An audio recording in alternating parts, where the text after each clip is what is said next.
It's me, Tim the News Hound. It's been a while since the last presentation. Today we're talking how to make things fly. Oh, I'm so excited. More planes? Yeah. Welcome to the Surswag Academy School of Aerospace Engineering. All right, poggers. Or what happens if you overwork your engineers and they look like this? Are you okay, Tim? Is this like a personal?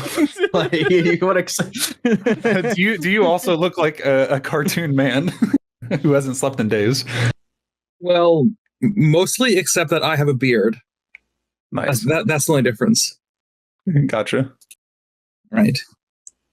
So these are equations. I'm sure you know. I'm getting college. They are the underpinning of every fluid mechanics course ever. And fun fact, they're unsolvable. Not even like they're difficult. Mathematically, they cannot be solved with modern techniques and methods. Oh, that's good. I wasn't even going to try. And they're simplified. Oh. If you want a proper, like, more comprehensive one, they look like this. Ooh. So you're telling me unsolvable? Oh, sorry. So they're unsolvable because we do not have math that is capable of solving these equations yet. In fact, they are so complicated.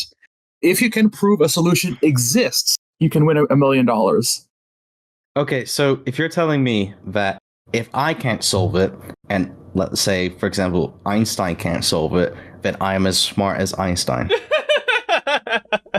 In that way, yes. Okay, You are cool. yes. You would get as far in this as Einstein would. But yeah, so because they're so complicated, if you can prove a solution to these equations even exists, you can win $1 million.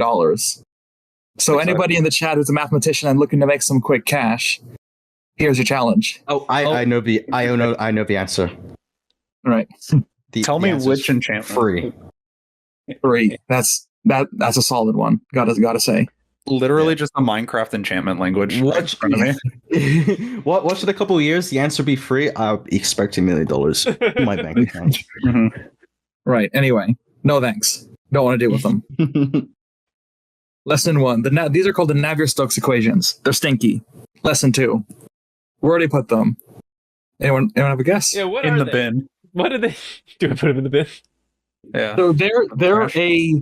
So they, as a proper thing, describe every fluid and how it works.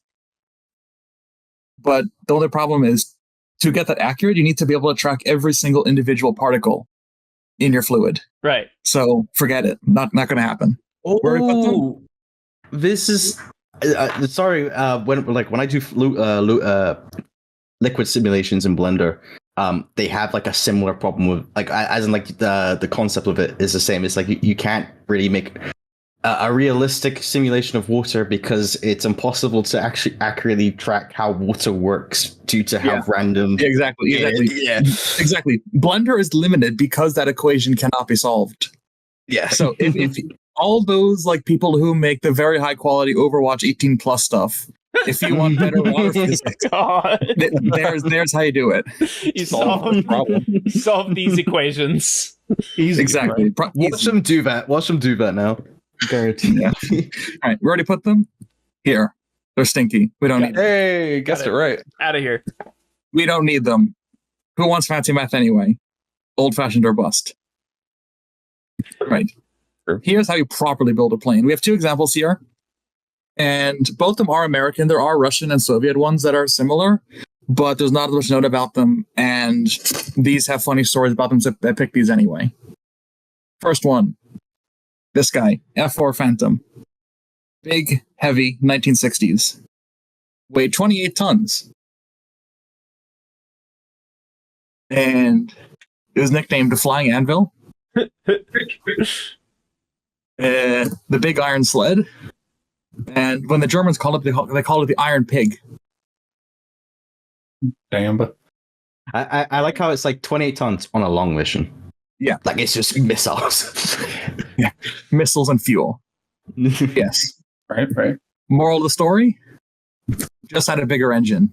That's the American way of thinking, baby. In the words of Salt and Pepper, but push it real good and you'll fly. Is that accurate? Yes. They made a plane too heavy and they couldn't figure out a way to save weight. Well, I'm sure they just wanted to put a big engine on it. Like, who doesn't? It looks cool. Well, wasn't also like this supposed to like the US didn't have like a at this time when they first flew the Phantom, they didn't have like an interceptor for the Russian air, like compared to the Russian Air Force, and like they tried to dogfight with these things, which was like almost impossible with how heavy it is. So, interestingly enough, the story of this plane when it first came out was garbage. It could not dogfight, like Rusty was saying. It had no gun, so it had these missiles, but the missiles had a hit percentage of 7%. 7 what? So, Oh.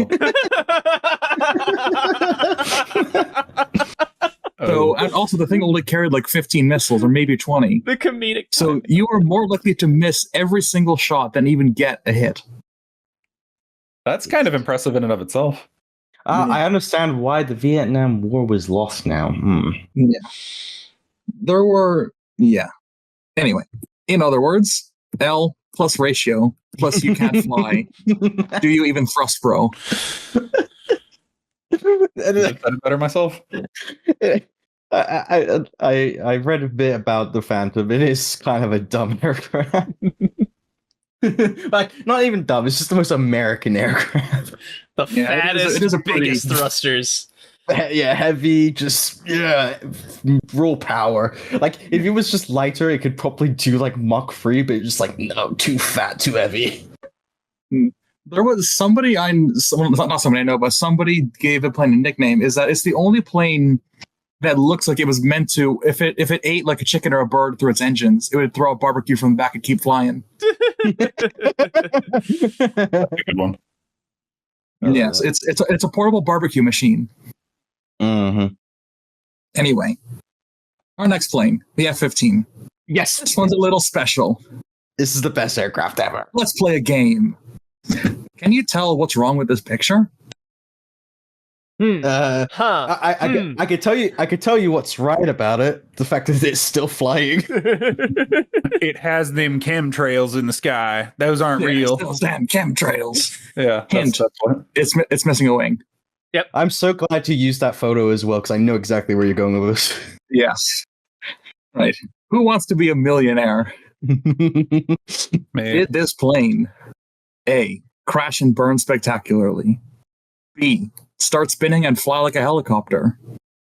C, regrow the wing and keep flying? Or D, ignite the afterburners and land safely? Probably D. I'm gonna let the rest guess. It landed safely. Yeah. Okay. If you said D, why? What's wrong with you? But you're correct.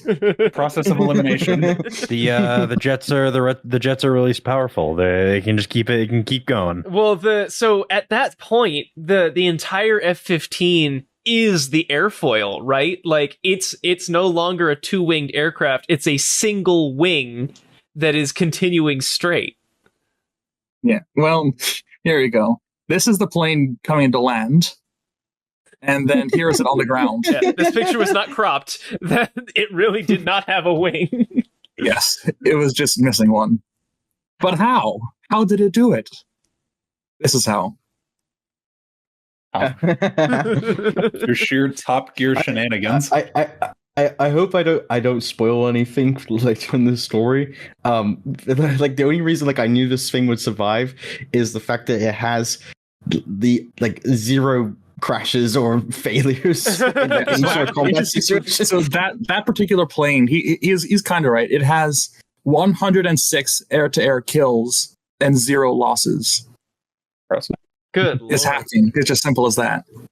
And the aimbot has to be. The F-18 just got its first air-to-air kill. That was the F-22. F-22. But yeah. So typically the plane will weigh 45,000 pounds, and its engines produce 47,500 pounds of thrust. Clearly, that's bigger. Yeah. Probably. So the engines just push it. Yes. So actually, when it landed, they sent like the company that made the plane. They sent out guys to like examine it and fix it, and they said Yeah, because it has so much power, if you go fast enough, it flies like a rocket. You don't need wings. So as a result, it can fly faster than sound directly upwards. Dang. What? Didn't they, correct me if I'm wrong, didn't they like do like a world record test where they stripped it all of its paint and everything and just like shot it upwards as far as it could go? They did. So they did a special test with one that they removed literally everything with no paint, no nothing. And Krusty's right. They literally gave it the minimum fuel. Said, okay, use your engines as much as you want, like melt them for all I care. Just go as high as you can, as fast as you can. Wait, they had a pilot in it? Yes. Oh yeah. Oh my god, the G's. You need to understand, like test pilots live to do things like this. That's all they want to do in life is fly fast and Is hopefully to land. Be IRL Flat Stanley. But yeah, in fact, it was so good at flying like that, it's been used to shoot down satellites while they're in Good space. Lord. I want to see footage of that. That sounds insane. They don't have wait. footage because it's still classified, but they do have a picture. Wait, Tim, do you mention what year this aircraft was actually like first introduced? I don't have years, but it was meant to combat a Soviet aircraft that's, again, pretty similar in terms of stupidity. But I think it was like, Yeah. what, the 70s, 80s, something like that? Yeah, it not only it was in the 70s to fight the Foxhound, which was like a very it was fast but only for like 15 minutes. And what I was gonna say was that aircraft, the F-15, is still in use today. It's still Yeah. being- Well, it actually is. I have to bit later on. This is the 1970s one that's 50 years old. They made a new one, an upgraded version. It's called the Eagle 2. And it's got EX, it means business, because it just sounds like a cool name. The sequel. Yeah. And yeah, it has even more engine power. Oh god. So not only is it more powerful, it's got more advanced computers, better fuel, and holds more weapons on it. I don't mean to be nerdy. I get giddy about this shit. Yeah. There is a reason both of my presentations have been about planes so far. Yeah. I was gonna say, don't get me and Tim on Overwatch lobby because we just spend like the majority of the time talking about aircraft. Yeah, that happened. And as much as I would love to talk about aircraft Swag Academy, I know it like that's Tim's thing. I'm gonna let Tim keep it. Oh, you can too. I was like, okay, my next like 2 or 3 I have in mind for this aren't going to be about aircraft, but I may come back to it after that in like 3 or 4 months, whenever they're coming out. Got it. But with Nice. planes covered, we move on to the second topic, rockets. Specifically, this one, Hey. everyone's favorite. It went to the moon. Good old Saturn Saturn V. V. This is one of its engines. It's 18 and a half feet tall and 12 feet wide. There's a person for scale. Yeah, there were 5 of them on the first stage. Is that why it was called a Saturn V? No, Oh, it was the fifth. It was the 5th one in the Saturn line. what happened I've- to the other Saturns? Shh. We don't talk I- about them. I stood next to one in the Smithsonian. It was nuts. Oh yeah. Yeah.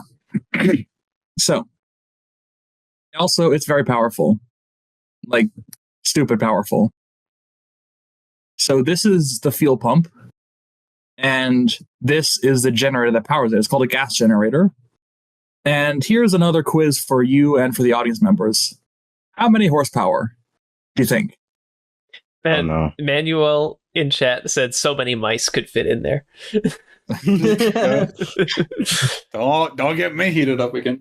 So a horsepower is one actual horse, right? So- Horses. I'm gonna take a guess. I don't actually know how much it is, but understanding rocket, I'm going to guess it has around over 10 million horsepower. Oh, no, so no, Krusty, that's not the engine. That's the generator. That's like the alternator on the engine. Oh, Like okay. like this thing, yeah. That's Oh, the just- generator that just that powers thing. the engine. Yeah, just Okay, that. okay. Oh god, no, I wouldn't know. 5. Okay. Do we have any guesses from YouTube? Yeah, Is that- four-headed mongrel says 15 trillion. Trillion. X Shadow says over 1 billion. Oh god, we're getting low answers here. Walsey says 10,000. Butler says 50,000. Manuel says 30,000. Four-headed mongrel and Mel Toaster both say 2.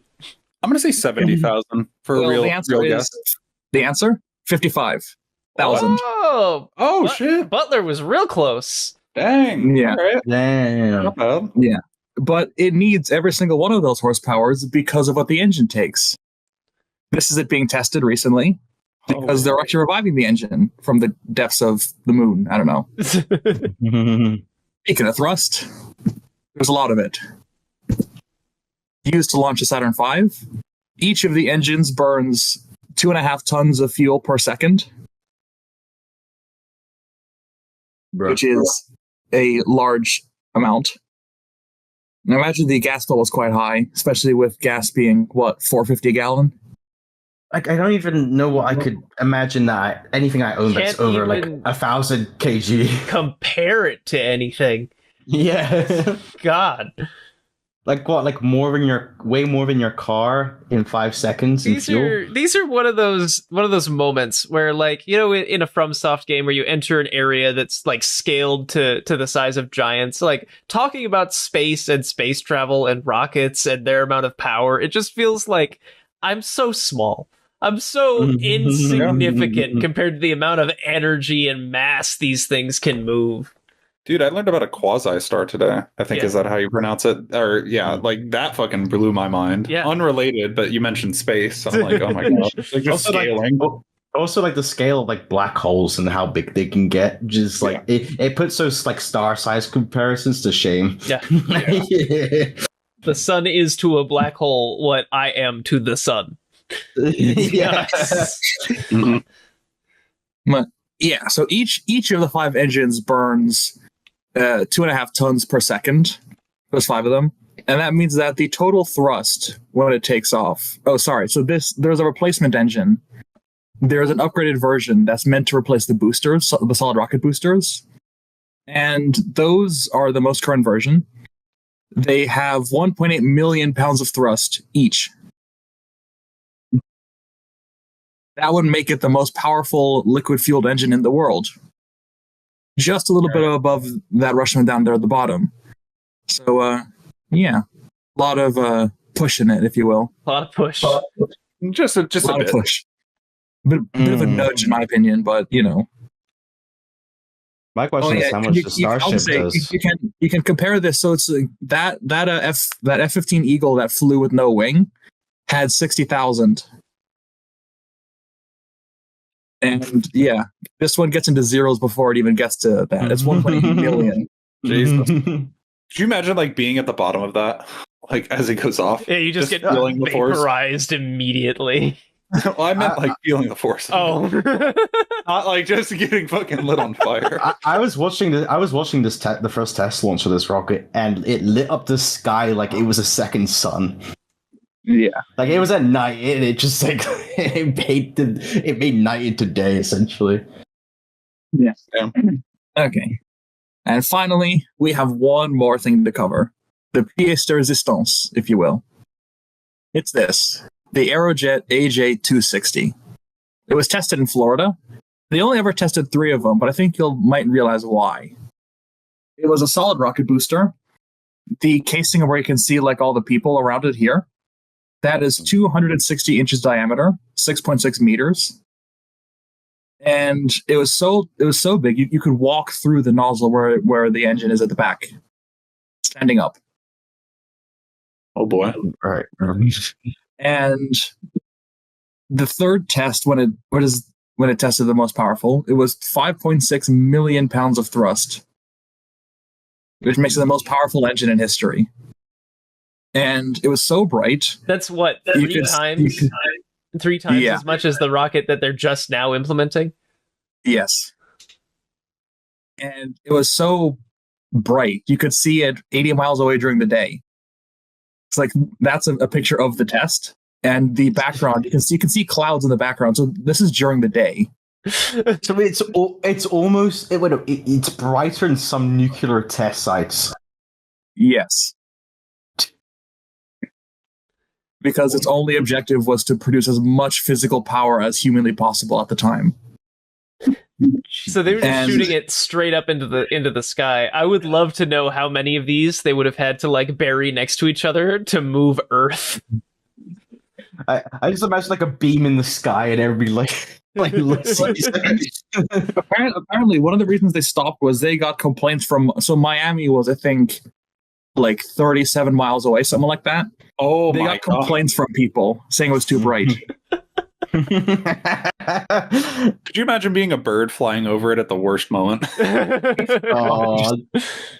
Looney Tunes shenanigans. Instantly sent to the moon. Instant. Euclid in chat says an old buddy of mine worked on the AJ.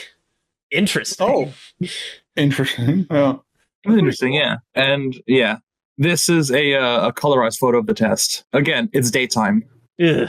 How hot would it be where you were standing? That's a good question. This make really good s'mores, though. No, these guys were trying to like push Earth into another orbit. Trying to Kerbal Space Program it. I've heard so many people say 24 hours just isn't enough time in the day. I'm going to slow down the Earth to get more. These mad. Like, who needs daylight savings time? We could just add daylight time. Yeah. Daylight savings time, daylight spending time. Daylight spending time. Yeah. All right. Thank you very much for joining us today. Your quiz is in 10 days. Oh, oh God. Great. Thank you, Tim. Oh God. Thank you, Tim. Thank you very Applause much. for Tim. Woo! Always Yeah. That was very good. Absolutely insane aerospace engineering. 100 slides. Yeah. I'm so glad I definitely don't outbeat that or anything like that in any way. Oh man, Krusty, come on now. I'm ready. All right, Krusty, it's your time to shine. And we just in that presentation, Tim, you got like 10 extra live viewers. That's insane. Yeah. I noticed like the chat went nuts. Yeah. You got that aerospace viewership. Yeah.